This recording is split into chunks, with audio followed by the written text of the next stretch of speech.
बिस्मिल्लाहिर्रहमानिर्रहीम।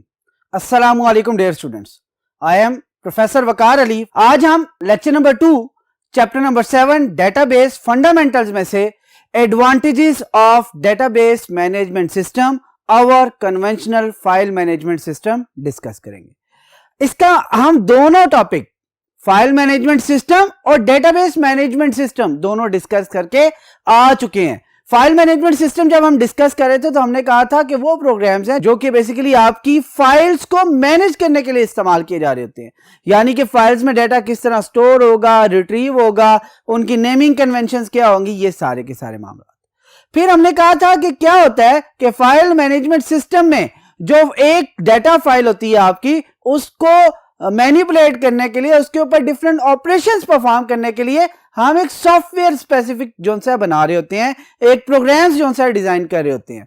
जिसमें हमने डिस्कस किया था कि फॉर एग्जांपल अगर प्रोग्राम P1 है तो वो फाइल F1 के साथ लिंक कर रहा है, या प्रोग्राम P1 आपका फाइल F1 के लिए बनाया गया है, प्रोग्राम P2 F2 के लिए बनाया गया है, तो याद रखिए P1 कभी भी F2 के ऊपर कोई ऑपरेशन परफॉर्म नहीं कर सकता, इसी तरह P2 कभी भी F1 के ऊपर वर्किंग नहीं कर सकता।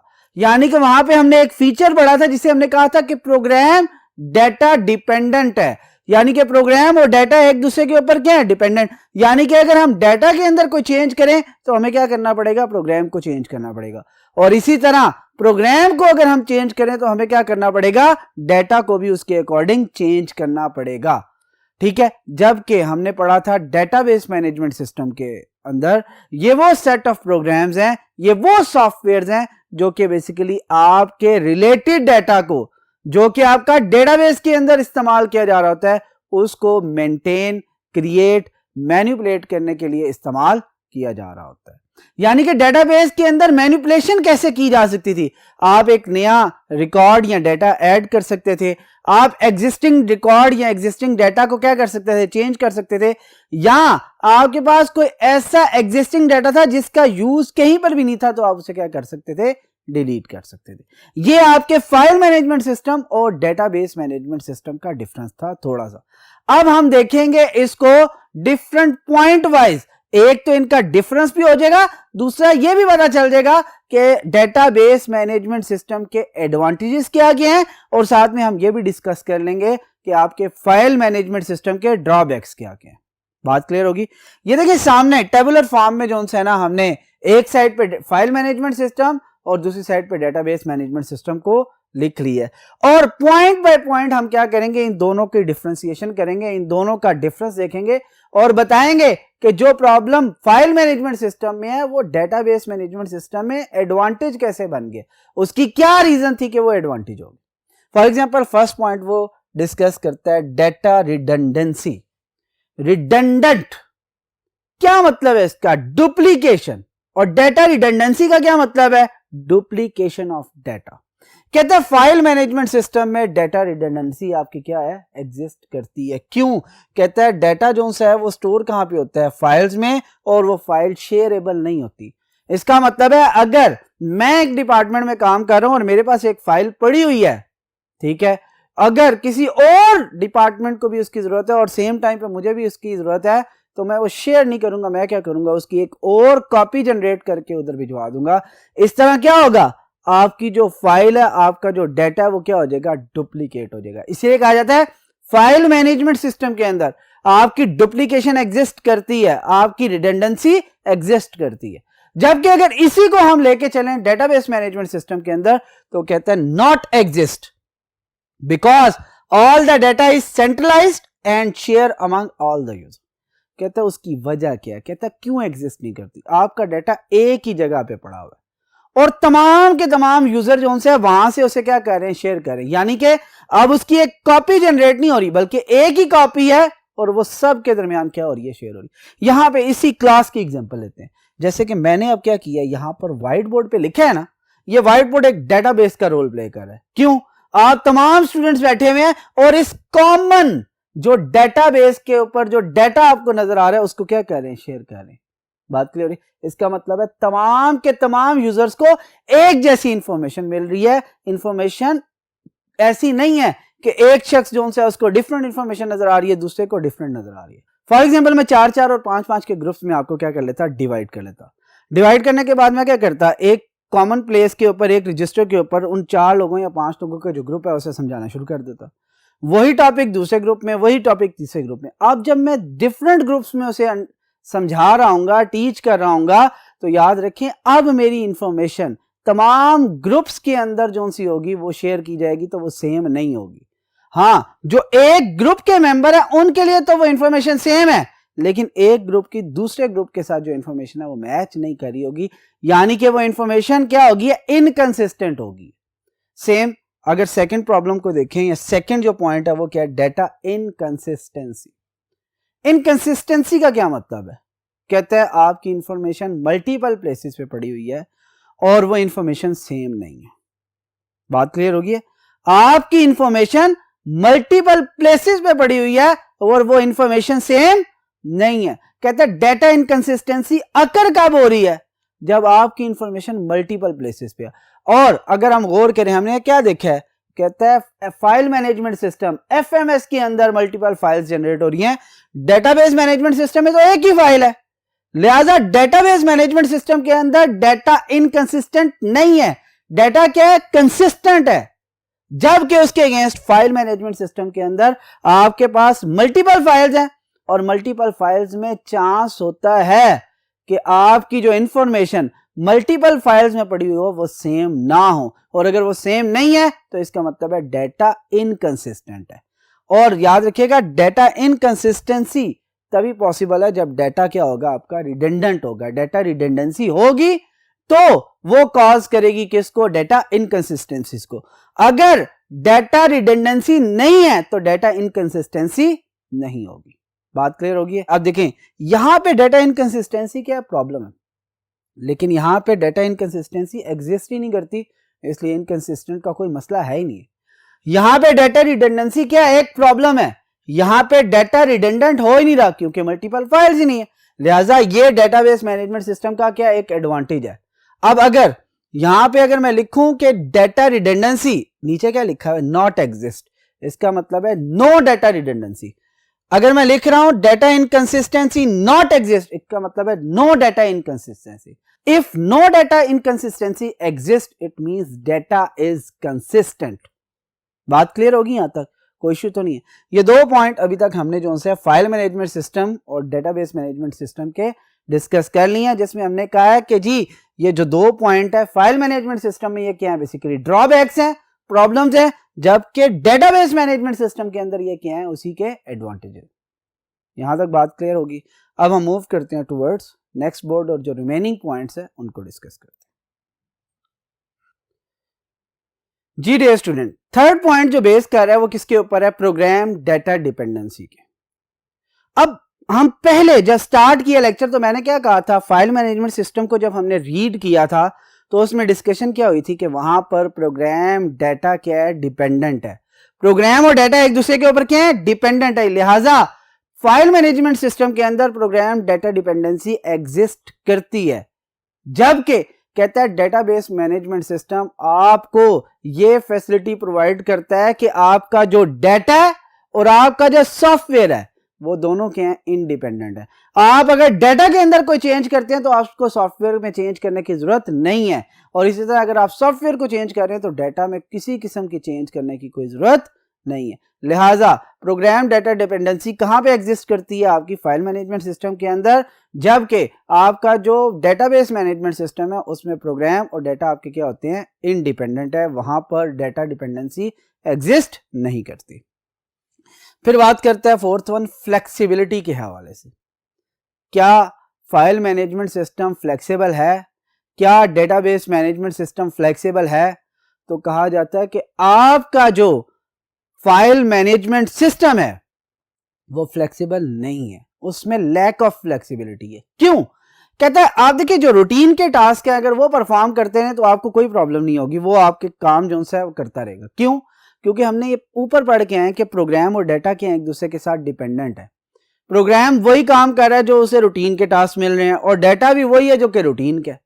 कहते हैं आप नॉन रूटीन वर्क देके देखें, कोई ऐसा टास्क देखें जो कि अभी आपने जनरेट करवाया है या अभी आपने उसे क्या करके दे, कहता क्या हो जाएगा, वो बहुत ज्यादा स्लो हो जाएगा। वो शायद उसे इस काम को करने के लिए बहुत ज्यादा टाइम ले। क्यों? क्योंकि उसके लिए प्रोग्राम तो वो बना ही नहीं था। प्रोग्राम आपका किस लिए बना था? जो आपने पहले उसे रूटीन के टास्क बताए हुए थे। लिहाजा कहता क्या है कि आपका जो फाइल मैनेजमेंट सिस्टम है वो नॉन रूटीन वर्क को परफॉर्म नहीं कर पाता, इजीली टास्क को परफॉर्म नहीं कर पाता। इस वजह से कहता है कि जी फाइल मैनेजमेंट सिस्टम आपका फ्लेक्सिबल नहीं है, बल्कि लैक ऑफ फ्लेक्सिबल है। जबकि डेटाबेस मैनेजमेंट सिस्टम क्या कहता है? कहता है वो आपको ऐसे नॉन रूटीन वर्क भी इजीली और एफिशिएंटली परफॉर्म करके बता देता है जो कि आपकी रूटीन में शामिल नहीं होते। फॉर एग्जांपल साल के बाद आप क्या करते हैं? कहते हैं कि जी आप अकाउंट्स का जो रिकॉर्ड है वो सारा का सारा निकाल के रख दे, तो कहते हैं वो आपको फौरी तौर पे दे देगा। सिर्फ आपको क्या करना होगा? आपको सॉफ्टवेयर के जरिए एक कमांड देनी है, वो आपको सारा का सारा रिकॉर्ड दे देगा। जबकि फाइल मैनेजमेंट सिस्टम के अंदर डाटा आपका डिफरेंट फाइल्स में पड़ा हुआ है, लिहाजा जब आप उसे सर्च करने लगेंगे तो आपको मल्टीपल फाइल से अपनी इंफॉर्मेशन को गैदर करके लाना पड़ेगा, और जो कि एक बहुत ज्यादा हेक्टिक टास्क है। इसीलिए कहा गया है फाइल मैनेजमेंट सिस्टम आपका क्या है? फ्लेक्सिबल नहीं है, लैक ऑफ फ्लेक्सिबल है। जबकि database management system very much flexible है। बात क्लियर होगी? फिर बात करते हैं डाटा शेयरिंग। डाटा शेयरिंग हम पहले पॉइंट में ही डिस्कस करके आए थे, और हमने कहा था कि डेटाबेस मैनेजमेंट सिस्टम के अंदर एक ही फाइल है। एक फाइल का मतलब है डाटा जो उनसे एक सेंट्रलाइज प्लेस पे पड़ा हुआ है और वो अमंग द यूजर क्या हो रहा है? शेयर हो रहा है। और कहता है अगर अमंग द यूजर शेयर हो रहा है तो इसका मतलब है जितना भी डाटा उसके अंदर पड़ा हुआ है वो सब के सब को मिल रहा है जो उसके स्पेसिफिक यूजर्स है। जबकि फाइल मैनेजमेंट सिस्टम में हम पढ़ चुके हैं कि जब भी किसी और डिपार्टमेंट को फाइल की जरूरत पड़ती है उसकी, तो वो क्या करते हैं? उसकी एक नई कॉपी जनरेट कर लेते हैं, उसको डुप्लीकेट कर लेते हैं, और कहते हैं जब डुप्लीकेट हो गई है फिर तो वो फाइल हर एक की अपनी बन गई है, वहां पर डाटा शेयर नहीं हो रहा। फिर जो 6th पॉइंट है वो क्या कहता है? डाटा सिक्योरिटी के हवाले से। देखिए फाइल मैनेजमेंट सिस्टम के अंदर आपका डाटा, हर डिपार्टमेंट के पास अपनी अपनी फाइल पड़ी हुई है। कहता है उस डिपार्टमेंट के जितने लोग हैं उस फाइल को इजीली एक्सेस कर सकते हैं। उसके अंदर जो डाटा है वो इसका मतलब है सिक्योर नहीं है, इनसिक्योर हो गया। जबकि डेटाबेस मैनेजमेंट सिस्टम क्या कहता है? कहता है डेटाबेस मैनेजमेंट सिस्टम आपको ये फीचर प्रोवाइड करता है कि सिर्फ आपके ऑथराइज यूजर इसे इस्तेमाल कर सकते हैं, और सिर्फ ऑथराइज यूजर इसे इस्तेमाल करें तो याद रखिएगा आपका डाटा सिक्योर रहेगा, आपका डाटा इनसिक्योर नहीं होगा। यहां तक बात हुई। फिर इसके साथ साथ एक और चीज भी कहता है, लिमिटेड डाटा एक्सेस भी देता है। मतलब कि हर यूजर को फुल एक्सेस देना जरूरी नहीं है, बल्कि हर एक को रिस्ट्रिक्ट कर दें स्पेसिफिक टास्क के लिए, स्पेसिफिक डाटा के लिए, तो वो सिर्फ और सिर्फ उसी डाटा को एक्सेस कर सकेगा, दूसरे डाटा को एक्सेस नहीं कर सकेगा। इसे कहा जाता है कि डेटाबेस मैनेजमेंट सिस्टम आपका क्या है? हाईली सिक्योर है। जबकि आपका फाइल मैनेजमेंट सिस्टम के अंदर जो डाटा है वो सिक्योर नहीं है बल्कि इनसिक्योर है। यहां तक पॉइंट क्लियर हो गए। 6 पॉइंट्स अब तक हम जो से कंप्लीट डिस्कस कर चुके हैं, जो कि आप देख रहे हैं कि फाइल मैनेजमेंट सिस्टम में ये क्या आ रहे हैं? सारे के सारे ड्रॉबैक्स बनते आ रहे हैं, जबकि वही पॉइंट्स जो से हैं आपके डेटाबेस मैनेजमेंट सिस्टम में एडवांटेजेस के तौर पर इस्तेमाल हो रहे हैं। बात क्लियर हुई? अब हम मूव करते हैं टुवर्ड्स नेक्स्ट बोर्ड और रिमेनिंग जो पॉइंट है उनको डिस्कस करते हैं। जी डियर स्टूडेंट्स, अब हम बात करते हैं 7th पॉइंट की। 7th पॉइंट में क्या कहता है? Data integrity. इंटेग्रिटी किसे कहते हैं? Correctness of data, correct data. बात क्लियर हो रही है? डाटा की क्वालिटी की बात की है, और डाटा की क्वालिटी कब होती है? जब डाटा बिल्कुल करेक्ट होता है। क्या कहता है? कहते हैं no data integrity because FMS not providing a mechanism to restrict the user to enter specific type of data, whereas data integrity is very much high because database management system provides the feature to restrict the user to enter specific type of data। कहता क्या है? कहता है कि जी file management system के अंदर आपकी integrity नहीं है, कोई इंटेग्रिटी एग्जिस्ट नहीं करती। वजह क्या है? कहता है आप जो से फाइल मैनेजमेंट सिस्टम को यूज करते हुए यूजर को रिस्ट्रिक्ट नहीं कर सकते कि वो स्पेसिफिक टाइप का डाटा ही एंटर करे। फॉर एग्जांपल मैं कहता हूं फाइल के अंदर रोल नंबर की वैल्यू स्टोर करनी है, और रोल नंबर हमने कहा है सिर्फ और सिर्फ किस पे बेस करता है? नंबर्स पे। तो कहते हैं फाइल मैनेजमेंट सिस्टम के अंदर आप रिस्ट्रिक्शन अप्लाई नहीं कर सकते। जबकि उसी के अगेंस्ट डेटाबेस मैनेजमेंट सिस्टम के अंदर अगर हम वर्किंग कर रहे हैं तो डेटाबेस मैनेजमेंट सिस्टम आपको ये फीचर्स प्रोवाइड करता है कि आप यूजर को रिस्ट्रिक्ट कर दें कि अगर नंबर सिर्फ एंटर करना है तो आप अल्फाबेट प्रेस करते भी रहेंगे तो वो आपको एंटर करने की परमिशन नहीं देगा। वो कहेगा जब तक नंबर इनपुट नहीं होगा मैं आपकी इनपुट एक्सेप्ट नहीं करूंगा। बात क्लियर हुई? और कहता है ये फीचर सिर्फ और सिर्फ डेटाबेस मैनेजमेंट सिस्टम ही प्रोवाइड कर रहा है, इसलिए कहा जाता है कि वहां पर डेटा की इंटेग्रिटी क्या है, बहुत ज्यादा हाई है, जबकि फाइल मैनेजमेंट सिस्टम के अंदर डेटा की इंटेग्रिटी एग्जिस्ट ही नहीं कर रही। और फिर लास्ट पॉइंट आपका जो है वो क्या है, बैकअप एंड रिकवरी। देखिए जरा सोचिए, कहते हैं FMS does not provide the feature of auto backup. कहते हैं फाइल मैनेजमेंट सिस्टम में ऑटो बैकअप का कोई फीचर एग्जिस्ट नहीं करता। बात क्लियर? देखिए ना, अभी तक हमने जितने फीचर्स देखे हैं क्या कहीं पर उसने रिस्ट्रिक्शन दी है? कोई रिस्ट्रिक्शन नहीं, लिहाजा यहाँ पर बैकअप के भी कोई फीचर एग्जिस्ट नहीं करता। और बल्कि यहाँ पर क्या हो रहा है, जिसको जो भी फाइल चाहिए वो उसकी एक नई कॉपी जनरेट करता ले जाता है, वो एक नई कॉपी जनरेट करता ले जाता है। इसका मतलब है बहुत से बैकअप्स बन तो रहे हैं लेकिन ऑटोमेटिकली नहीं, यूजर की डिमांड के ऊपर बन रहे, और वो बहुत से प्रॉब्लम्स क्रिएट कर रहे थे। जैसे कि अगर डाटा रिडंडेंट होगा, डुप्लीकेट होगा तो क्या हो रहा था, इनकंसिस्टेंट होने के चांस थे। जबकि डेटाबेस के अंदर आपका डाटा कहाँ पड़ा हुआ था, सेंट्रलाइज था, एक प्लेस पे पड़ा हुआ था। और कहता है जब एक प्लेस पे पड़ा हुआ है तो उस पूरे डाटा को क्या किया जाता है, बैकअप बनाया जाता है। क्यों बैकअप बनाया जाता है, बैकअप की जरूरत क्या है? कहता है इसलिए कि अगर खुदा ना खास्ता आपका जो मेन डाटा है वो किसी वजह से क्रैश हो गया, किसी वजह से लॉस हो गया, तो आपके पास उसका कोई ना कोई बैकअप मौजूद होना चाहिए। आप क्या करेंगे, उससे दोबारा रिकवर कर लेंगे with the help of software, और वो जो आपका बैकअप था जो अब रीस्टोर हुआ है वो आपके ओरिजिनल और मेन डाटा के तौर पे क्या करना शुरू कर देगा, काम करना शुरू कर देगा। ये बैकअप इसलिए बनाया जाता है। बात क्लियर है? जबकि फाइल मैनेजमेंट सिस्टम के अंदर तो आप बार बार बैकअप बना रहे हैं एक तरह से, लेकिन वो बैकअप एक जैसा नहीं। किसी के पास अगर पुरानी फाइल पड़ी हुई है तो उसके अंदर हो सकता है नंबर ऑफ रिकॉर्ड्स 100 हो, जो 10 दिन के बाद नई फाइल लेके गया हो सकता है उसके अंदर रिकॉर्ड्स जो हैं 110 या 130 हो। तो कहता है यहाँ पर ही आपकी इंफॉर्मेशन क्या हो जाती है, इनकंसिस्टेंट हो जाती है। जबकि बैकअप की बात बताऊँ, कहता है backup exactly the same copy होती है जो कि आपका ओरिजिनल डाटा होता है। इसी वजह से जब हमारा मेन डाटा के अंदर कोई प्रॉब्लम आती है तो हम उसी बैकअप को क्या करते हैं, रीस्टोर करते हैं, रिकवर करते हैं और फिर उसे इस्तेमाल करना शुरू कर देते हैं एज अ मेन डाटा। बात क्लियर होगी यहाँ तक? अब आप देख लें कि आपका डेटाबेस मैनेजमेंट सिस्टम जो है वो फाइल मैनेजमेंट सिस्टम से कितना ज्यादा बेहतर है। इसी वजह से देखें फाइल मैनेजमेंट सिस्टम आजकल इस्तेमाल ही नहीं किया जा रहा, जबकि उसके अगेंस्ट हम आजकल अगर गौर करें तो जितनी भी शॉप्स हैं, जितने भी कैश एंड कैरीज हैं, वहां सब पर क्या किया जा रहा है, मैनेजमेंट सिस्टम्स जो हैं यूज किए जा रहे हैं। कहीं पर इन्वेंट्री को मेंटेन किया जा रहा है, कहीं पर स्टॉक को मेंटेन किया जा रहा है, कहीं पर आप जो है एम्प्लॉयज को मैनेज कर रहे हैं, कहीं पर आप जो है कह सकते हैं कि आइटम्स को मेंटेन करने की कोशिश कर रहे हैं कि हमारे पास क्या इन है क्या आउट है। हॉस्पिटल्स में जाएं तो हॉस्पिटल मैनेजमेंट सिस्टम है, लाइब्रेरीज में जाएं तो लाइब्रेरी मैनेजमेंट सिस्टम है, स्कूल और कॉलेजेस में जाएं तो school and college management system exist कर रहे हैं। यानी कि आहिस्ता आहिस्ता सारा का सारा जो इरा है वो चेंज होता जा रहा है, किसकी तरफ, कंप्यूटराइज्ड की तरफ। कंप्यूटराइज्ड का मतलब ही क्या है कि आपका डाटा बैक एंड पर डेटाबेस में स्टोर हो रहा है और उसे कोई ना कोई डेटाबेस मैनेजमेंट सिस्टम क्या कर रहा है, यूज कर रहा है, मेंटेन कर रहा है, क्रिएट कर रहा है, डिजाइन कर रहा है, मैनिपुलेट कर रहा है। यहाँ तक बात क्लियर होगी? उम्मीद है कि बेटा आज का लेक्चर आपको समझ आ चुका होगा। इंशाअल्लाह नेक्स्ट लेक्चर में आपसे फिर मुलाकात होगी। अल्लाह हाफिज।